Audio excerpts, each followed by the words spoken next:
suggest you go and watch the first video, otherwise you will be lost. Let's get started. Je crois qu'il profita pour son évasion d'une migration d'oiseaux sauvages. Au matin du départ, il mit sa planète bien en ordre. Il ramena soigneusement ses volcans en activité. Il possédait deux volcans en activité. Et c'était bien commode pour faire chauffer le petit déjeuner du matin. Il possédait aussi un volcan éteint. Mais, comme il disait, on ne sait jamais. Il ramena donc également le volcan éteint. S'ils sont bien ramenés, les volcans brûlent doucement et régulièrement, sans éruption. Les éruptions volcaniques sont comme des feux de cheminée. Évidemment, sur notre Terre, nous sommes beaucoup trop petits pour ramener nos volcans. C'est pourquoi ils nous causent des tas d'ennuis. Le petit prince arracha aussi avec un peu de mélancolie les dernières pousses de baobab. Il croyait ne jamais devoir revenir. Mais tous ses travaux familiers lui parurent ce matin-là extrêmement doux. Et quand il arrosa une dernière fois la fleur et se prépara à la mettre à l'abri sous son globe, il se découvrit l'envie de pleurer.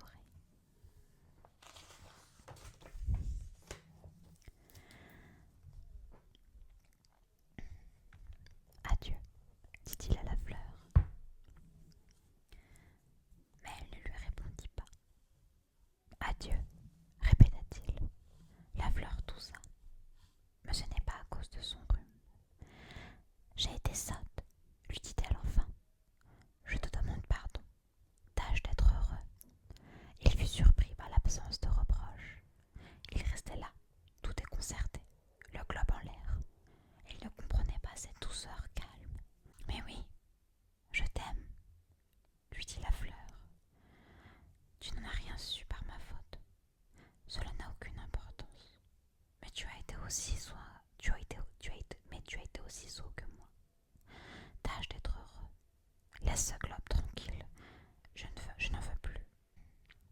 Mais le vent, je ne suis pas si enrhumée que ça. L'air frais de la nuit me fera du bien. Je suis une fleur. Mais les bêtes, il faut bien que je supporte 2 ou 3 chenilles si je veux connaître les papillons. Il paraît que c'est tellement beau. Sinon, qui me rendra visite? Tu seras loin, toi. Quant aux grosses bêtes, je ne crains rien. J'ai mes griffes. Et elle montrait naïvement ses quatre épines. Puis elle ajouta: Ne traîne pas comme ça, c'est agaçant. Tu as décidé de partir, va-t'en. Car elle ne voulait pas qu'il la vît pleurer. C'était une fleur tellement orgueilleuse. Chapitre 10. Il se trouvait dans la région des astéroïdes 325, 326, 327, 328, 329 et 330. Il commença donc par les visiter pour y chercher une occupation et pour s'instruire. Le premier était habité par un roi. Le roi siégeait habillé de pourpre et d'hermine, sur un trône très simple et cependant majestueux. « Ah, voilà un sujet !» s'écria le roi quand il aperçut le petit prince. Et le petit prince se demanda: comment peut-il me reconnaître puisqu'il ne m'a encore jamais vu? Il ne savait pas que, pour les rois, le monde est très simplifié. Tous les hommes sont des sujets. Approche-toi que je te vois mieux, lui dit le roi, qui était tout fier d'être enfin roi pour quelqu'un. Le petit prince chercha des yeux où s'asseoir, mais la planète était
Puis-je m'asseoir s'enquit timidement le petit prince.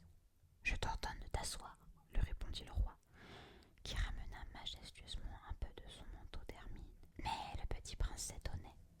La planète était minuscule. Sur quoi le roi pouvait-il bien régner? Sire, lui dit-il, je vous demande pardon de vous interroger. Je t'ordonne de m'interroger. Sire, sur quoi régnez-vous? Sur tout, répondit le roi, avec une grande simplicité. Sur tout. Le roi d'un geste discret désigna sa planète, les autres planètes et les étoiles. Sur tout ça, dit le petit prince. Sur tout ça, répondit le roi. Car non seulement c'était un monarque absolu, mais c'était un monarque universel. Et les étoiles vous obéissent? Bien sûr, lui dit le roi. Elles obéissent aussitôt. Je ne tolère pas l'indiscipline. Un tel pouvoir émerveilla le petit prince. S'il avait détenu lui-même, il aurait pu assister non pas à 44, mais à 72, ou même à 100, ou même à 200 couchers de soleil dans la même journée, sans avoir jamais à tirer sa chaise. Et comme il se sentait un peu triste à cause du souvenir de sa petite planète abandonnée, il s'enhardit à solliciter une grâce du roi. Je voudrais voir un coucher de soleil. Faites-moi plaisir. Ordonnez au soleil de se coucher.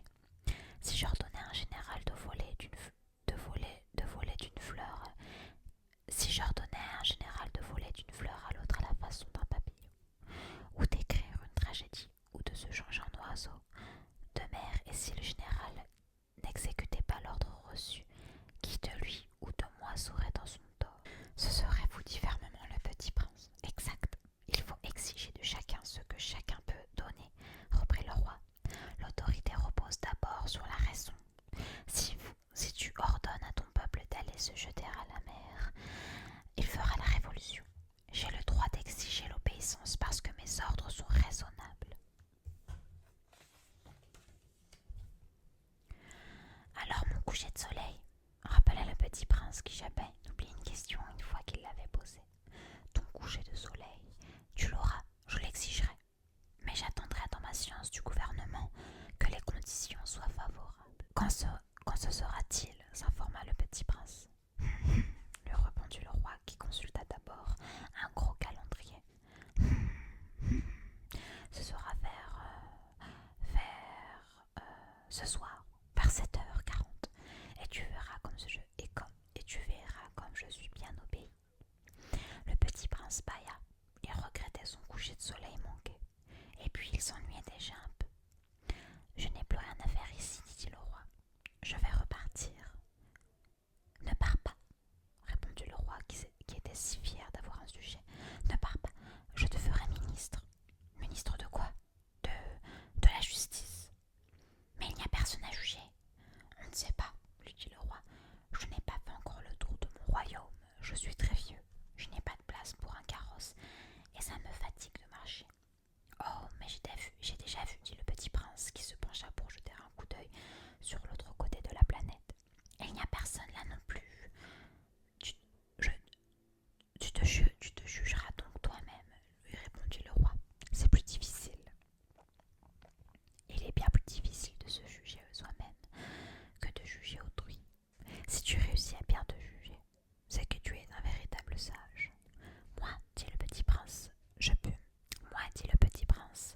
puis me juger moi-même n'importe où. Je n'ai pas besoin d'habiter ici. Dit le roi. Je crois bien que sur ma planète, il y a quelque part un vieux rat. Je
passe jamais personne par ici.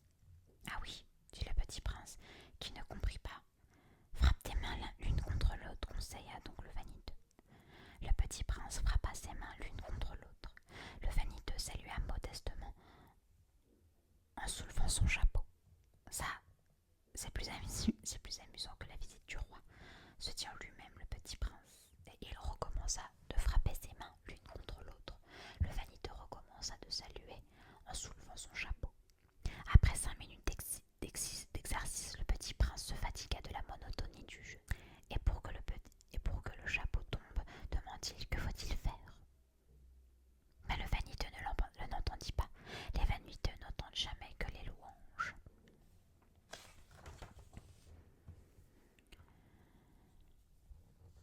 Est-ce que tu ne m'admires vraiment beaucoup?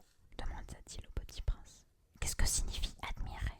Admirer signifie reconnaître que je suis l'homme le plus beau, le mieux habillé, le plus riche et le plus intelligent de la planète. Mais tu es seul sur ta planète.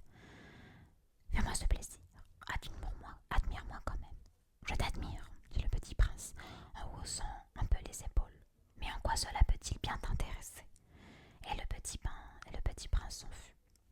Les grandes personnes sont décidément bien bizarres, se dit-il simplement lui-même durant son voyage. La planète suivante était habitée par un buveur. Cette visite fut très courte, mais elle plongea le petit prince dans une grande mélancolie. Que fais-tu là? Dit-il au buveur, qu'il trouva installé en silence devant une collection de bouteilles vides et une collection de bouteilles pleines.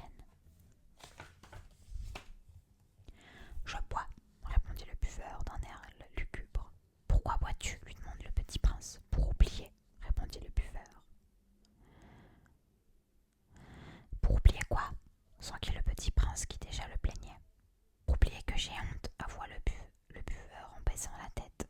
Honte de quoi? S'informa le petit prince qui désirait le secourir. Honte de boire, acheva le buveur qui s'enferma définitivement dans le silence. Et le petit prince s'en fut perplexe. Les grandes personnes sont décidément très très très bizarres, se dit-il en lui-même durant le voyage. La quatrième planète était celle du businessman. Cet homme était si occupé qu'il ne levait même pas la tête à l'arrivée du petit prince. Bonjour, lui dit celui-ci. Votre cigarette est éteinte. 30, 3 et 2 font 5. 5 et 7, 12. 12 et 3, 15. Bonjour. 15 et 7, 22. 22 et 6, 28. Pas le temps de la rallumer. 20, 26 et 5 et 100. 5, 30. Et 1. Ouf. Ça fait donc 501 622 731. 150 millions de quoi? 105 millions de quoi? Oh, tu es toujours là. 501 millions de je ne sais plus. J'ai tellement de travail. Je suis sérieux, moi. Je ne m'amuse pas. À des balivernes 2 et 5, 7. 501 millions de quoi? Répéta le petit prince qui jamais de sa vie n'avait renoncé à une question. Une fois qu'il l'avait posée, le businessman leva sa tête.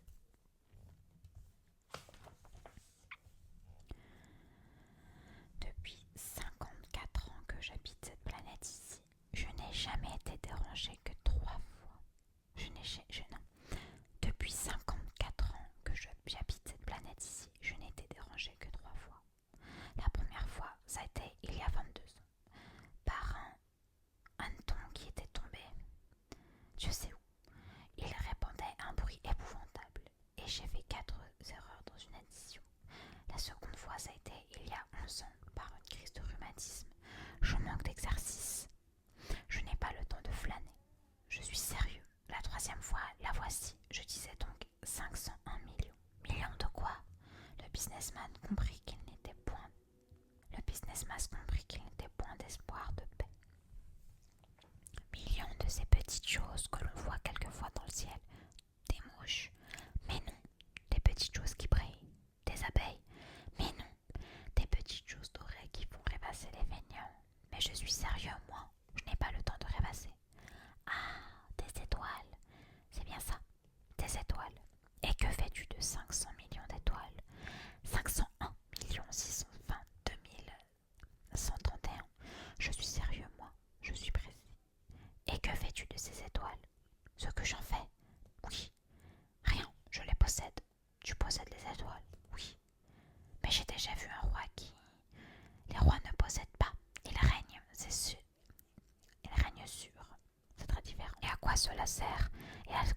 te sert de...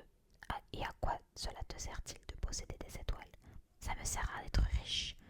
Et à quoi cela te sert-il d'être riche? À acheter d'autres étoiles, si quelqu'un en trouve. Celui-là se dit en lui-même, le petit prince. Il résonne un peu comme mon ivrogne.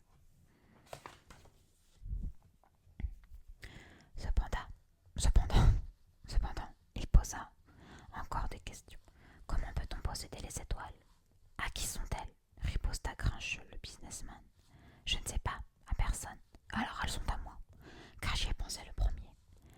Ça suffit, bien sûr. Quand tu trouves un diamant qui n'est à personne, il est à toi. Quand tu trouves une île qui n'est à personne, elle est à toi. Quand tu as une idée, le premier, tu la fais breveter. Elle est à toi. Et moi je possède les étoiles, puisque jamais personne avant moi n'a songé à les posséder. Ça c'est vrai, dit le petit prince. Et qu'en fais-tu? Je les gère, je les compte et je les recompte, dit le businessman. C'est difficile, mais je suis un homme sérieux. Le petit prince n'était pas satisfait encore. Moi, si je possédais un foulard, je puis le mettre autour de mon cou et l'emporter. Moi, si je possède une fleur, je puis cueillir ma fleur et l'emporter. Mais tu ne peux pas cueillir les étoiles. Non, mais je puis les placer en banque. Qu'est-ce que ça veut dire? Ça veut dire que j'étais sur un petit papier, que j'écris sur un petit papier le nombre des étoiles, et puis j'enferme ma clé ce papier-là dans un tiroir. Et c'est tout, ça suffit. C'est amusant, pensa le petit prince, c'est assez poétique, mais ce n'est pas très sérieux. Le petit prince avait sur les choses sérieuses des idées très différentes des idées des grandes personnes. Moi, dit-il encore, je possède une fleur que j'arrose tous les jours. Je possède 3 volcans que je ramène toutes les semaines, car je ramène aussi celui qui éteint. On ne sait jamais. C'est utile à mes volcans, et c'est utile à ma fleur, que je les possède, mais tu n'es pas utile aux étoiles. Le businessman s'ouvrit la bouche, mais ne trouva rien à répondre, et le petit prince s'en fut. Les grandes personnes sont décidément tout à fait extraordinaires, se disait-il simplement en lui-même durant le voyage. La cinquième planète était très curieuse. C'était la plus petite de toutes. Il y avait là juste assez de place pour loger un réverbère et un allumeur de réverbère. Le petit prince ne parvenait pas à s'expliquer à quoi pouvait servir quelque part dans le ciel, sur une planète sans son ni population, un réverbère et un allumeur de réverbère. Cependant, il se dit en lui-même: peut-être que c'est un homme, peut-être bien que cet homme est absurde. Cependant, il est moins absurde que le roi, que le vaniteux, que le businessman et le buveur. Au moins son travail a-t-il un sens. Quand il allume son réverbère, c'est comme s'il faisait naître une étoile de plus ou une fleur. Quand il éteint son réverbère, ça endort la fleur ou l'étoile. C'est une occupation très jolie. C'est véritablement utile puisque c'est joli. Lorsqu'il aborda la planète, il salua respectueusement l'allumeur. Bonjour. Pourquoi viens-tu d'éteindre ton réverbère? C'est la consigne, répondit l'allumeur. Bonjour. Qu'est-ce que la consigne? C'est d'éteindre mon réverbère. Bonsoir. Et il le ralluma. Mais pourquoi viens-tu de le rallumer? C'est la consigne, répondit l'allumeur. Je ne comprends pas, dit le petit prince. Il n'y a rien à comprendre, dit l'allumeur. La consigne, c'est la consigne. Bonjour. Puis, il s'épongea le front avec un mouchoir à carreaux rouges. Je fais l'armétie terrible. C'était raisonnable autrefois. J'éteignais le matin et j'allumais le soir. J'avais le reste du jour pour me reposer et le reste de la nuit pour dormir. Et depuis cette époque, la consigne a changé. La consigne n'a pas changé, dit l'allumeur. C'est bien là le drame. La planète, d'année en année, a tourné de plus en plus vite et la consigne n'a pas changé. Alors, dit le petit prince, alors maintenant qu'elle a un tour par minute, je n'ai plus une seconde de repos. J'allume et j'éteins une fois par minute. Ça c'est drôle. Les jours chez toi durent une minute. Ce n'est pas drôle du tout, dit l'allumeur. Ça fait déjà 1 mois que nous parlons ensemble. 1 mois? Oui, 30 minutes, 30 jours, bonsoir. Et il ralluma son réverbère. Le petit prince le regarda, et il aima cette allumeur qui était tellement fidèle à la consigne. Et se souvenant des coucheurs de soleil que lui-même allait autrefois chercher en tirant sa chaise, Tu sais, je connais un moyen de te reposer quand tu voudras. Je veux toujours, dit l'allumeur, car on peut être à la fois fidèle et paresseux. Le petit prince poursuivit. Ta planète est tellement petite que tu en fais le tour en 3 enjambées. Tu n'as qu'à marcher assez lentement pour rester toujours au soleil. Quand tu voudras te reposer, tu marcheras et le jour durera aussi longtemps que tu voudras. Ça ne m'avance pas à grand-chose, dit l'allumeur. Ce que j'aime dans la vie, c'est dormir. Ce n'est pas de chance, dit l'allumeur. Bonjour, et il éteint son réverbère. Celui-là, se dit le petit prince, tandis qu'il poursuivit plus loin son voyage. Celui-là serait méprisé par tous les autres, par le roi, par le vaniteux, par le buveur, par le businessman. Cependant, c'est le seul qui ne me paraisse pas ridicule. C'est peut-être parce qu'il s'occupe d'autre chose que de soi-même. Il lui un soupir de regret, se dit encore. Celui-là est le seul dont j'eusse pu faire mon ami. Mais sa planète, ce que le prince n'osait pas avouer, c'est qu'il regrettait cette planète bénie à cause surtout des 1440 couchers de soleil par